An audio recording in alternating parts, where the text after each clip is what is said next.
안녕하세요, 사고치다입니다. 이번 영상은요, 제목 보고 오신 대로 그리스 로마 신화입니다. 성경의 이야기와도 비슷하다고 일컬어지는 그리스 로마 신화의 대표적인 이야기, 바로 프로메테우스에 대한 이야기를 해보려고 하는데요. 영상은 총 3편으로 만들 예정입니다. 첫 번째, 프로메테우스에 대한 이야기. 두 번째, 프로메테우스의 동생 이야기, 바로 판도라의 상자. 세 번째, 프로메테우스의 아들에 대한 이야기, 그리스 로마 신화의 대홍수로 불리는 데우칼리온과 피라에 대한 이야기를 해보고자 합니다. 이 3편이 모두 연결되어 있고 정말 유명한 스토리니까 꼭 재미있게 들어주시길 부탁드리겠습니다. 그럼 시작합니다. 자, 그럼 그리스 로마 신화 프로메테우스 1탄 프로메테우스에 대한 이야기를 진행해 보도록 하겠습니다. 프로메테우스는 누구인가부터 먼저 말씀을 드리도록 하겠습니다. 자, 지금 보시는 그 시대를 대표하는 대장이라고 표현을 하겠습니다. 우라노스, 그의 아들 크로노스, 그의 아들 제우스가 왕의 대장들을 연속으로 하고 있었고요. 이 프로메테우스는 누구냐라고 한다면 우라노스의 아들들이 총 12명의 티탄족이 있었습니다.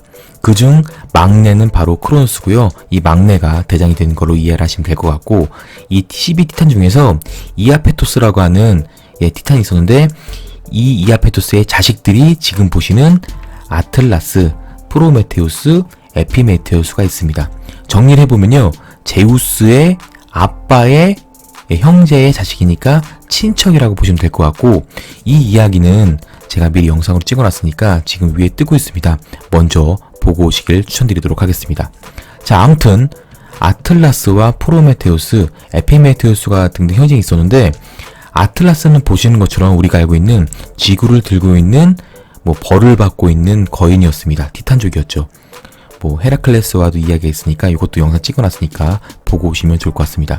자, 형제들인데도 아틀라스는 벌을 받고 있었는데 프로메테우스와 에피메테우스는 왜 제우스가 신임을 했고 같이 살아갔을까요? 그 이유를 좀 말씀을 드리면, 제우스의 형제들이 이 티탄족과 싸움이 났습니다. 크로노스와. 그때 이 프로메테우스와 에피메테우스는요, 제우스 편을 들었고요. 아틀라스는 12티탄족 이 편을 들었기 때문에 결국은 제우스가 승리를 했고, 그래서 승리한 제우스는 아틀라스한테는 벌을 주었고 프로메테우스와 에피메테우스에는 신임을 주었다라고 이해를 하시면 될 것 같습니다. 자, 그럼 두 번째로, 이렇게 신임을 받던 프로메테우스는 왜 코카소스의 바위에 묶여 있었을까요? 자세하게 말씀을 드리면, 프로메테우스는 신이었고 영생의 몸을 얻었는데, 지금 보시는 독수리가 와서 간을 쪼아 먹으면 다시 간이 재생이 되고, 다음날 또 독수리가 와서 쪼아 먹으면 또 재생이 되는 이런 슬픈 비극적인 벌을 받고 있었습니다. 그 이유는요, 바로 제우스의 미움을 샀기 때문입니다. 자, 그 미움을 산 이야기를 지금부터 하나씩 해보도록 하겠습니다.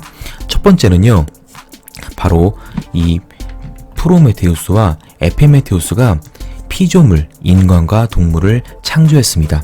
이때 스토리를 잠깐 말씀을 드리면요, 프로메테우스는 먼저 생각하는 사람이란 뜻이고요, 에피메테우스는요, 나중에 생각하는 사람이란 뜻으로서 프로메테우스가 동물들을 먼저 만들고 마지막에 인간을 만들었는데, 이 나중에 생각하는 에피메테우스가 이 인간과 동물들한테 하나의 특징 혹은 장점, 무기 등을 줬는데요, 이것들을 먼저 만든 동물들한테 다 준 거예요. 생각을 미리 안 했기 때문에. 그래서 인간들은요, 결론적으로 말씀드리면 특별한 무기나 특별한 신체의 장점들을 받을 수 없게 프로메테우스가 만들었다고 이해를 하시면 될 것 같습니다. 자, 두 번째는요, 이렇게 해서 미안해 할 수도 있겠지만 프로메테우스는요, 이때부터 신을 본따서 만든 인간들을 많이 사랑하는 마음을 갖게 되어서 인간들에 대한 믿음을 더 주었고 사랑을 더 주었다라고 이해를 하시면 됩니다. 제우스가 프로메테우스를 미워하게 된 에피소드가 몇 가지 있습니다. 자, 소개를 좀 해볼게요. 첫 번째로는요, 소해살코기라고 해서 인간과 신이 구분지어지고 인간과 신이 소를 가지고서 나눠 먹는 일이 있었는데, 프로메테우스가 인간들한테 맛있는 살집을 주기 위해서 꾀를 냈습니다. 바로 맛있는 살 부분은요, 맛없게 보이도록 했고요. 그리고 뼈밖에 없는 것은 비계로 싸서 맛있어 보이게 해서 신들이 그런 뼈를 고르게 해서 제우스가 이것 봐라 라는 생각을 했다고 합니다.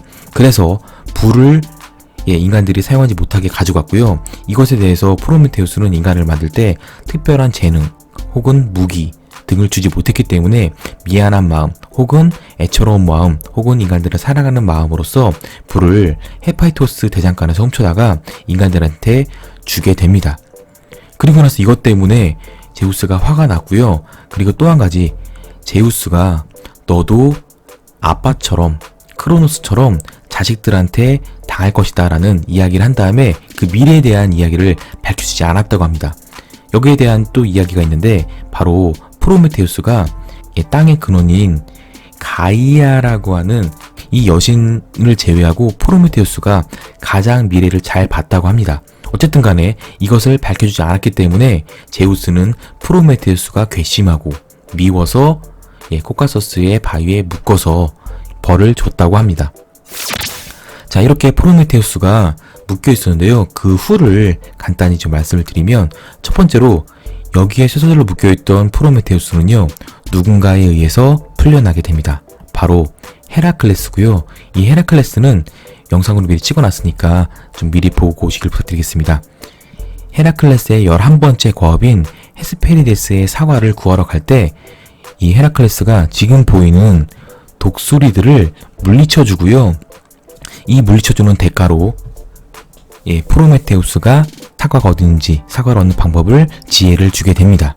자기 아들인 헤라클레스를 도와줬기 때문에 제우스도 모든 것을 용서해줬고, 또 이것에 대해서 아까 말씀드린 제우스의 미래, 제우스가 네 자식들한테 당할 거다 라고 하는 그것에 대해서 이야기를 해주는데, 이 당시에 제우스와 포세이돈이 좋아하는 여신이 있었습니다. 바로 테티스라는 여신이었는데요. 이 테티스랑 결혼을 하면 분명히 엄청나게 센 자식이 생겨서 바로 제우스의 자리까지 위험할 것이다 라고 이야기를 했고요. 그래서 이러면 안 되지 라고 해서 포세이돈과 제우스는 그 테티스라는 여신을 포기를 하고, 테티스는 일반적인 인간과 결혼했고요. 그 인간과 결혼해서 낳은 아이가 바로 우리가 알고 있는 그 유명한 아킬레우스입니다. 자, 일반 인간과도 결혼해서 이 정도인데 만약에 진짜로 제우스와 결혼해서 자식을 낳았다면 제우스를 이길 만큼 대단한 사람이 나오지 않았을까라는 생각을 합니다. 자, 인간들을 만들고 그 인간들이 편안하게 안전하게 살 수 있도록 불을 훔쳐다 준 바로 그 프로메테우스. 그 덕분에 코카서스의 바위에서 쇠사슬로 묶여서 매일매일 간을 쪼아먹는 아픔을 겪었던 프로메테우스에 대한 이야기였습니다. 이 이야기를 알아야 이후부터 이어지는 이야기가 연결되니까 꼭 끝까지 들어주시길 부탁드리도록 하겠습니다.